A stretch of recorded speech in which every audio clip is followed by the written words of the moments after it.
Welcome to Jewish Boy Calls His Mother. I'm your host Sadia, and this is my mother Ima. Today's Hi, I'm trying. topic. I'm trying to see. I'm trying to fix my phone to I'm getting this reflection in my glasses. Yeah, you're fine, One of the Ima. one of the problems with wearing glasses that you get reflections like that. I'll just take them off. Oh, for sure. You look lovely, Ima. Absolutely fantastic. Yeah. Today's topic we're going to talk about is unintentionally egging somebody on. So I think what it is that this happens to a lot of people where being told to calm down doesn't necessarily help the person calm down. And I think some people need to understand that when you tell someone to calm down, it it shows disinterest in the person's understanding, disinterest in the person's emotions and well-being, and it almost is a mocking them in their lack of empathy as well. So Okay. I'd love to hear a retort, and then we'll take it from there. Yes, a retort. Um, First of all, when people tell us to calm down, I think you're reading too much into it. That it's not that they're being unsympathetic. As a matter of fact, it might be just the opposite. They're telling you to calm down for your own good, so that you can think better. And because when you're in fight or flight mode, when a person's going off the handle, the adrenaline is running, Mm-hmm. and you really can't think to handle your problem in a constructive way. Mm-hmm. So the people that are telling us to calm down Mm-hmm. might be Mm-hmm. like people that I know Mm-hmm. might be trying to actually help you to Mm-hmm. calm down and focus better, so we can solve the problem together. Mm. So if that doesn't work on the person, why repeat it? Why do it? If you know it doesn't work, why say it? Because you're trying to advise them Yeah, as but to what if is the telling best somebody, thing if to do telling for some, them at the time. if it's not working, it's called insanity. It means doing the same thing over and over again and Okay, so expecting a what's the different result. alternative? So the You alternative are is let seen the and you are yeah. heard. I understand you. I can relate to you. There's other ways to calm someone down, and telling someone to calm down doesn't work. It never has. Okay, It tell me. never So what are the other will. methods? What are the other I methods of just said getting a them. You person to weren't calm paying down? attention. You weren't listening. That's the Yes. problem. So calm down, Yes. relax, calm down. You're getting off the handle here. You're getting upset now. Relax. Don't get so upset. See how that like comes off as condescending and annoying and disregarding the person's emotions. If someone can relate to the person, Mhm. empathize with the person, understand, where they're coming from, and expressing that, it's a lot more productive than telling them to calm down. I have never met anyone in my entire life that was told to calm down and actually calm down. Okay, so what are good verbal cues I literally to just said use? it 2 times. I'll say it a You third said it, time. but you said it, you spoke I in generalities. No, I didn't. We can what's great is this is recorded. I can stop and replay you what I said in the beginning, and I'll say it again. What I was saying was empathizing with them. I understand you are seen, you are heard. I understand your point. I understand you're upset. I can relate to it. Now that we've gotten that out of the way, now that we've done those, actions of camaraderie, let's go down and try to resolve the issue. Someone comes up to me and says, "Well, I'm upset this. I'm upset about that." I can look at them and be like, "I understand that's an issue, and I'm sorry that you're going through this, but let's go ahead and see what we can do." Not calm down, relax, calm down. That doesn't help. That it's never like it's that mentality of like slapping the kid when they're crying and thinking that they're doing something good. Like, oh, I just tell them what to do. Slap them around. They'll learn. They'll learn. You know what I mean? Like Mhm. it just doesn't work. And I think it's so funny where like I think there's a lot of methods to socialization that are being reevaluated and understanding being understood and trying to create a more, not mainstream, but a more of I guess a more focused way of resolving the issues and not getting so defensive. And telling someone to calm down doesn't help them. It just makes them get defensive. It's showing that you don't care about their emotions or their issue. You just want them to shut up and calm down because you can't handle it. You know what I mean? Like there's a lot of implications, and what you're gonna do is you're gonna disingenuously deevaluate, what I'm saying. You're gonna tell me I'm ridiculous. In not saying the word ridiculous, you're gonna say, well, I don't think that's not the way. If that's the way that you interpreted it, but that's not the way I interpret it. It just let's just accept the fact that this is somebody's feelings and they're going through a human experience. There's also another element too, is that sometimes when a person is angry and going off the handle, the listener actually might feel scared. I feel threatened. This person could get violent, or this person could get could get hurtful in some ways, like psychologically or verbally. Well, you're talking about a worst case scenario. It could be that the listener is kind of on the scared side. If someone's scared, like literally scared of someone, telling them to calm down is the worst thing to say. That's the worst thing. If someone who flies off the handle easily and then telling them to calm down, that's the worst thing to say. That's the worst thing to say. I'm still slightly shocked at the idea that telling someone to calm down is supposed to help them. Telling someone to calm down, it just doesn't work. It just does not work, guaranteed. I'll bet you $100. What about the idea, though, that the person who is, say, flying off the handle at that point is not really thinking, I hate to say it, but is being rather selfish. Basically, at that point, they're thinking about themselves and not thinking about the people that are around them that might feel frightened or threatened.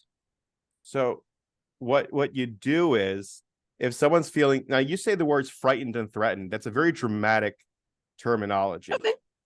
So if you're saying you feel threatened and you feel frightened, then you do what you can to walk away and avoid the problem. Call 911. Find a superior. Do what you can. Don't try to instigate call 911. But then again, the issue I was saying is that on a daily basis, talking to someone who's upset about something and frustrated about an issue, and then gets a little worked up, telling them to calm down doesn't help. It just makes them more worked up. If you're trying to calm the person down, what you can do is listen and show some empathy, like you actually care about the person and care about their problem. You talk about being selfish, like as if it's a horrible thing to do. But if someone's going through something that's affecting them, that's a little selfish. That's okay. Resulting to go ahead and say, like, oh, they're being selfish. That's why they're just flying off the handle. They're being selfish and they're threatening people, and I can't deal with this. And I need to calm down. Like, you see how that like thought process and reaction just doesn't help. It's like stoking coals to a fire. Like, you just stay relaxed. I'm sorry going through that. I understand what you're going through. Let's see what we can do to resolve this issue. I'm sorry. And you look them dead in the eye. You have human contact, human interaction. You try to empathize. You try to create this emotional connection. If, like, you talk about feeling like scared and threatened, I don't know. Half the time, if you're always feeling scared and threatened, maybe it's not them, maybe it's you. Maybe you need to evaluate yourself and see that maybe it's like, okay, if I'm feeling threatened all the time, I have this fear constantly, maybe I'm being triggered from a previous experience and I have to figure that out and work through it. And so I don't become constantly feared and constantly, feeling threatened every time someone else might be a little frustrated or had a furrowed brow. It's because the problem is that when people feel threatened and they've been through emotional trauma and abuse, what happens is that they get heightened sense of detail and real heightened sense of the people around them. And there's a fight or flight in the sense of that you're trying to preserve yourself. Mm. And it gets to a point where if someone else is just having a bad day, they're not yelling or screaming. They're just like feeling like they're having a bad day. A person who's been through this emotional abuse will automatically connect the fact that this person's having a bad day. And then they'll trigger themselves and work themselves up because they remember when they were 8 years old, their father wasn't having a bad day. He drank a lot and beat her. So like, you see the thought process of like, just because someone else is having a similar emotion to what someone else was going through, it doesn't necessarily mean it's going to be the same kind of reaction. You know what I mean? Yeah. Okay. So So it's like we both learned something today, didn't we? yeah, that telling somebody to calm down doesn't help. But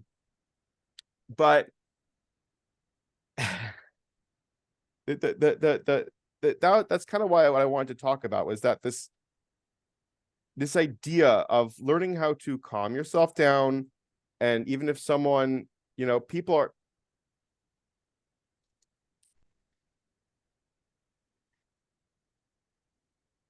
everybody has baggage. Everybody has a lot on their plate, and that's fine. And I'm not saying, that everybody should be a whipping post to somebody else because I'm having a bad day, I'm going to take it on you. It's not. But if you're, you are responsible for your own emotional reactions, but you can't walk on eggshells around people. And I feel like sometimes with some situations, there's moments where there's this feeling of walking on eggshells because, of some previous trauma that hasn't really been resolved.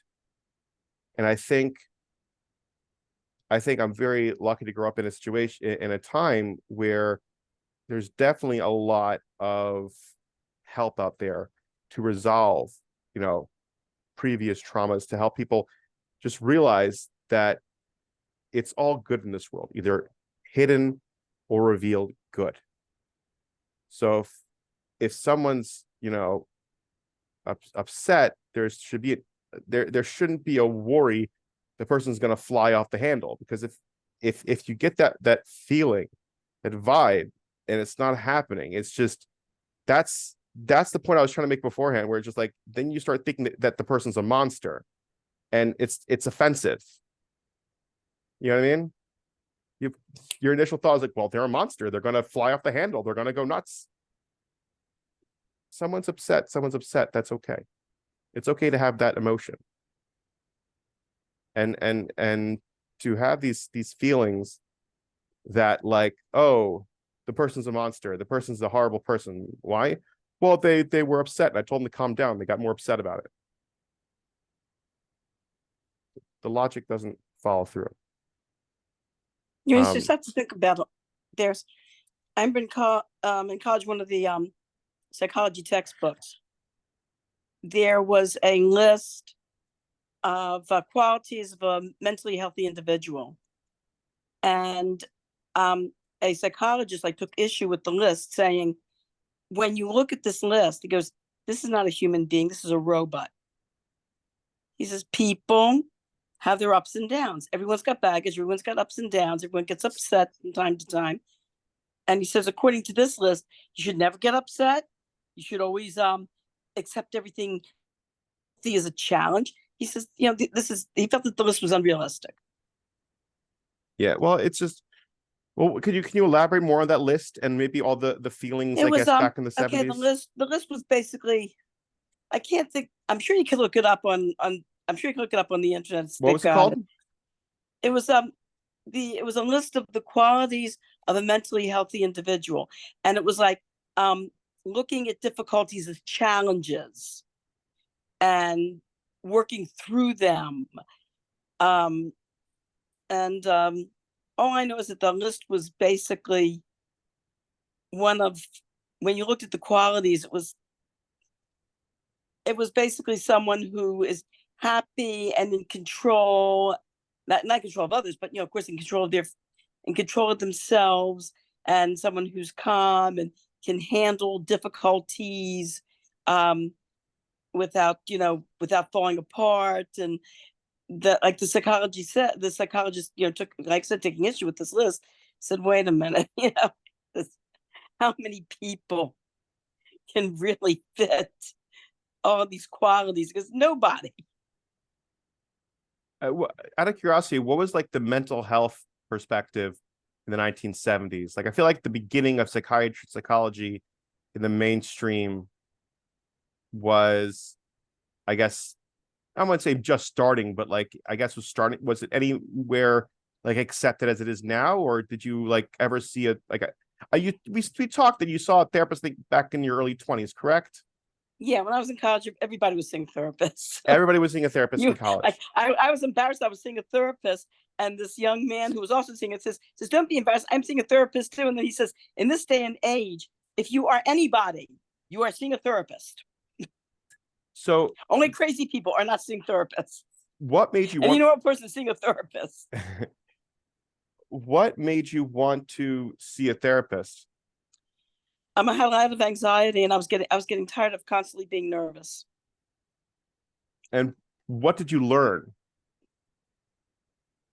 That you got to shop around for therapists.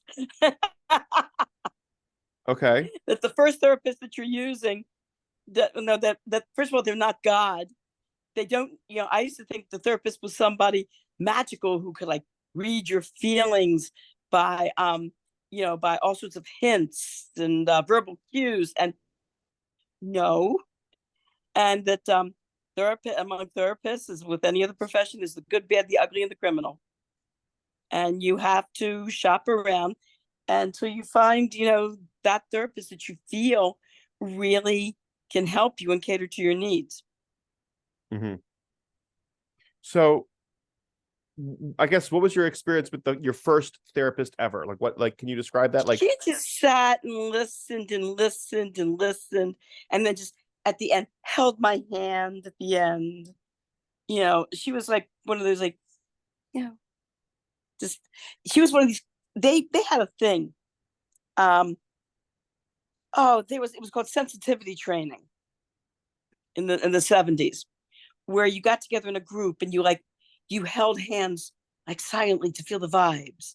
You looked into each other's eyes and then talked about the feelings you got looking into say this person's eyes or that person's eyes, and how you could tell what type of person they were, or the feelings you got from them looking in their eyes.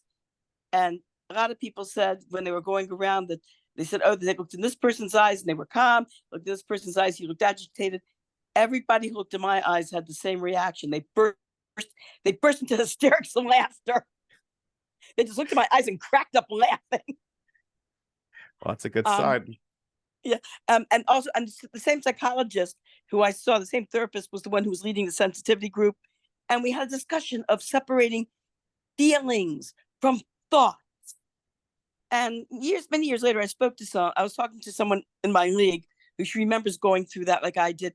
And I said to her, I said, who the heck cares about the difference between a feeling and a thought?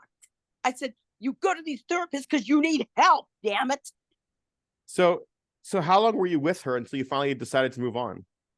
I was there for, as a matter of fact, I was there for maybe just a couple months with her and just quit. In fact, there was another friend of mine who used her a couple times, and even she didn't even give her, after the second time she dropped her. In fact, she was telling me to drop her. She said that this woman was crazy and did nothing for her. And so I said, no, I just wanted to keep, I'm the type of person, unfortunately, I don't always walk away when I should. Yeah. And I'm the type of person who I guess I was raised that you just don't walk away from a situation. You try to work with it. You try to see it through until it's obvious that, that you have to walk away. And the result of that is that I was in many situations where I should have walked away and I didn't. And it was this therapist, I saw her for about a couple months. And after a couple months, I realized she wasn't doing anything for me. And I stopped going to her.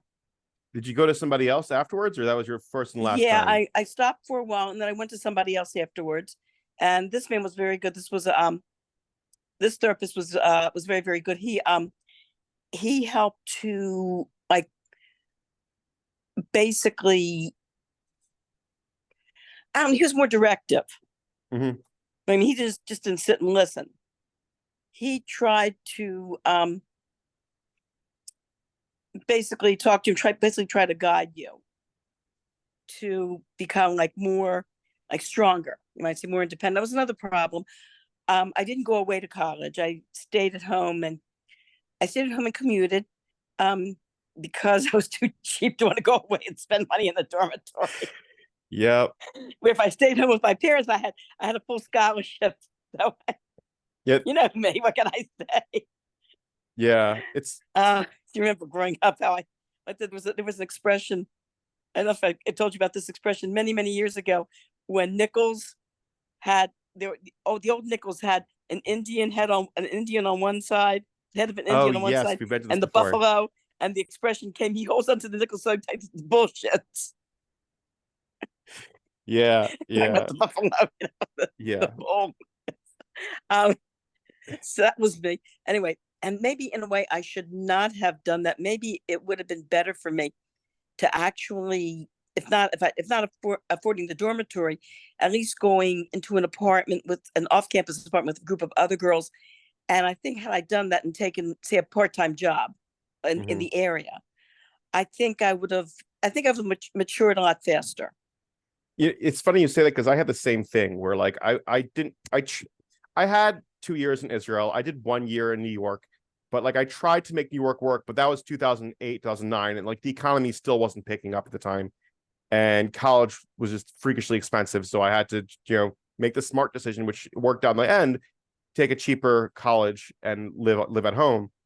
And it was like that's kind of why like by midway through college I started to go like I need to have my own place, just my own place to go to sleep in, because I'd still hang out at the house and I'd still mooch off you guys, but like there'd be a point where it's just like I'm saving so much money and my mental health is like really declining. And I think that happens with a lot of people, especially in their early 20s, where they're like, I need to really start being my own person, and I can't grow if the persons around me are still treating me like I'm 8 years old. You Right. know, and that's really what happens. Where it's just like when you're trying to grow, and then you're trying to be, a 36-year-old adult male who's running stuff, and then talking to your family, and you're still being like, oh, you're just 8 years old. How's it going? What's up? I'm a whole human being with a lot of experience, but thank you. I appreciate that. I really, really do. So did you have was that like the two therapists you had, and then like that was it after, like before then you had like that one last therapist and then that was it? Or like, and well, many years later, when I was in my 30s, I saw a therapist who was she was a private practice social worker, you might want to say. Yeah. She was that type of therapist. And because raising kids and being home, especially in those days, especially there were many people around me who were not supportive of a stay-at-home full-time mother. It was like the heyday of the women going out to work and putting the kids in daycare, and I did not want to do that. So it was like I had, and especially when the thing is too, when you become from and your family is not, you can't depend on them for a support group. I see. I think also like nowadays it's changed a little bit, because I speak to people in my shul who like they have family and friends that they grew up with that they could still lean on and respect them. But I think in the 70s and 80s, and definitely I would say the experience I had in the 90s, where it was just like Frumkeit got such a bad rap from the I guess the non-Frum world, that it's such a culture, because it's like there's Shomer Torah mitzvos, there's keeping Shabbos, Kashrus, and Taras Mishpacha, and then there's Frum, and I think the Frum culture, it was like, the shtetl mentality, almost like, oh, you're old hat. Like we've talked about this numerous times in our podcast, where it's just like that's just the go-to. Everyone's like, oh, you're just old hat. That's all you are. You're just old hat, old this, old that. And I was watching even a documentary of this one YouTuber. she does tours in Williamsburg. Her name is Frida Wiesel, I think. And Yeah. I Yeah, I like saw that. I like watching her. She's very entertaining and very honest and truthful, you know. She used to be Hasidic. She, left, the Satmar community.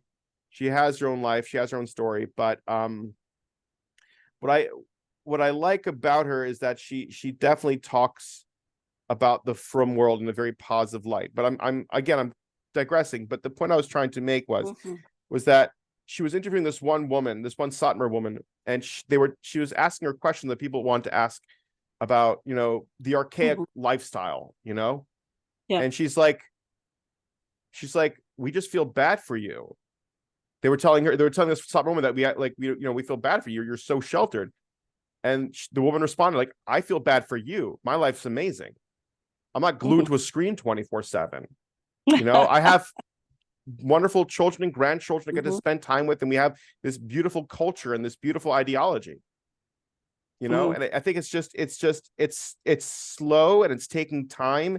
And I think people are slowly realizing that like it's not like some like, oh, old hat, you're just old country, you're just from the old, world. But something, I think even if it is old country, even if it is old fashioned, it doesn't mean that it's bad. Just because something's old fashioned doesn't mean that it can't be fulfilling and it can't be appreciated. In fact, there are many there was a song when I was a kid by the Everly Brothers. Okay. It was called That's the Way Love Should Be. And it's about this young man who he and his girlfriend are in high school, and he says, we hold hands in the malt shop or something. So they say that we're old fashioned, or we walk beneath the silvery moon and we carve our initials in the old oak tree. That's old fashioned. That's the way love should be. And basically the whole thing, he says, it's a modern changing world. Everything is moving fast. But when it comes to love, I like what they did in the past. He says, I'm the kind who loves only once. So the boys say I'm old fashioned. Let them laugh. Honey, I don't mind. I've made plans for a wedding day for you and me. That's old fashioned. That's the way love should be. Yeah.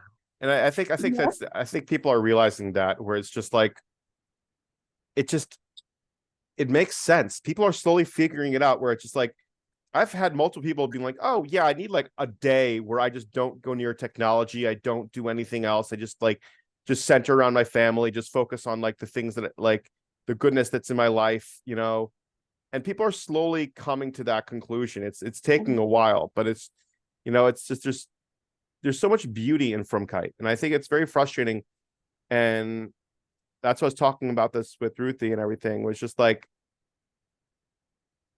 we have friends that aren't from, and they're a lot of them have a lack of respect for Frumkeit on such a level. It pings, I'm telling you, it pings at their guilt strings. I've noticed that. Like people, in fact, it says something, I think it was at Rashi, one of the commentaries.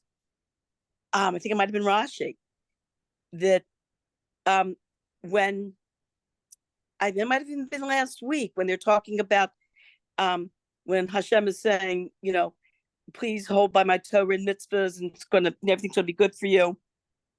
And I think it was Rashi who says that the first step is that people go away from Torah and mitzvahs, and then the second step is they start to ridicule those who are following Torah and mitzvahs. The third step is that they actually start to like oppress, and oppress those who are following Torah and mitzvahs, because what it is, they feel guilty. They feel guilty that they didn't stick with this, and so to ease their guilt, what do? They take it out on those people who are following the lifestyle that they left. Yeah, I mean, it's like, I remember. I'll tell you something funny. I remember when I was, expecting Stirna, my youngest, when I was 48. Yeah. And there were many people I knew, friends, family, whatever, who always used to brag, 3 kids, that's all I want. That's all I want. All I want is 3 kids. That's all I want. Told my husband, only 3 kids. Or people who actually told me that they would actually pray to God not to have any more kids, that they shouldn't get pregnant, not to have any more kids, whatever. And when I got pregnant, Kanina Harm at 48, the same women that swore they didn't want any kids, they had it, whatever, were jealous. Yeah, I go, I see because that all the you time. figured out what happened. Come on, you were the guys that used birth control. You were the guys that didn't want any more children, and now you're jealous of me. Come on. Oh, What it but is, that they're jealous of, I guess, someone who, I don't know, followed a certain path of life that they kind of, I guess, that they kind of quit on. it's difficult and scary, to be honest. Raising kids is difficult and scary. Having tons of them is difficult and scary. So a lot of people take the easy way out and say they'd rather go ahead, have 1, 2, maybe 3, just because it's difficult and scary. And other people, they're like, they're just up against the wall, like, let's make this happen, let's do this, let's put this in overdrive, and let's just have a bunch of kids. And I'm seeing more and more like people being interviewed in their 50s and 60s and asking them, like, what's their biggest regret? And I've seen a few that said they wish they had more kids. They wish they had more kids. And what's funny is that the oldest person to give birth was an Indian woman. Guess how old she was? 70. 73. Hey, there's still hope for me. Eva, intravenous for IVF, and did Tati freeze any of his you gotta figure something out. They have like 1 more kid to go. It'd be fantastic. The last of the Mohicans. But was this artificial insemination or anything, or was this totally natural? It's IVF. So they do okay. IVF, and she had twin girls, C-section. Oh my gosh. Okay, congratulations for her. Wow. Yeah. I mean, it's awesome. Good woman. I say it all the time. I try to express it because I feel like I hear a lot of women and a lot of men at like a little younger than me being like, oh, I don't want kids, I don't want this, I don't want that. It's just disgust. Oh my God, it's so noisy, it's expensive, it's just the world's like right, like every single excuse in the book. And I'm like, you're missing what's out. expensive about macaroni and cheese and tuna every night? Hot dogs, what are you talking about? That's how you go. Hey, the chicken hot dogs are cheaper than the beef. Yeah, chickens, yeah, but beef is flavor. You gotta sacrifice something. And it's just like, hey, we can make this happen. Come on. Yeah, just gotta find a donor email, get an IVF, and then just let's go. Which if technically everybody supported you, everyone was on board, you had everything ready, signed up, ready to go, would you do it? IVF? To have another kid? Yeah. Honestly. I'll be You're tapped out. I think I'm tapped out. You're tapped out. You're like, yeah, it's great. Want to do it again? I had 10, bro. Leave me alone. Oh gosh. I think I paid my dues. You paid your dues. It's like working out. It's like working out. Like, you don't enjoy the workout, but you enjoy the workout because you know what it's going to pay. It's going to pay out very well in the long run. That's how you enjoy your workout. And I think that's also with like raising kids and having kids. Just like there's a payout. You're going to have a good payout. Oh yeah, for sure. For sure, definitely. What was your best payout having kids? I just enjoyed raising you guys. I found it fascinating. Human development. Well, then again, I'm an educator. Yeah. I mean, and I just enjoyed playing with you kids and seeing you develop and grow from day to day, and see you change and see you mature. Every stage of your life, I found fascinating. So, and also the way you kids, like, you guys were funny. You guys were just so hysterical. I remember one time when Mushka was your younger sister Mushka was 2 years old. Your older sisters, I don't know what it was. They decided that they weren't going to do any work around the house that day. They said, we're going to go on strike. I go, oh, they go, yes. They went in the basement. They took out this big American flag we had. Oh Do yeah, you remember this? I remember the giant American flag. And they picked up, and they all you guys lined up with Mushka at the time was the youngest, being about 2 years old. And she had this big smile on her face, was marching in the back with all of you.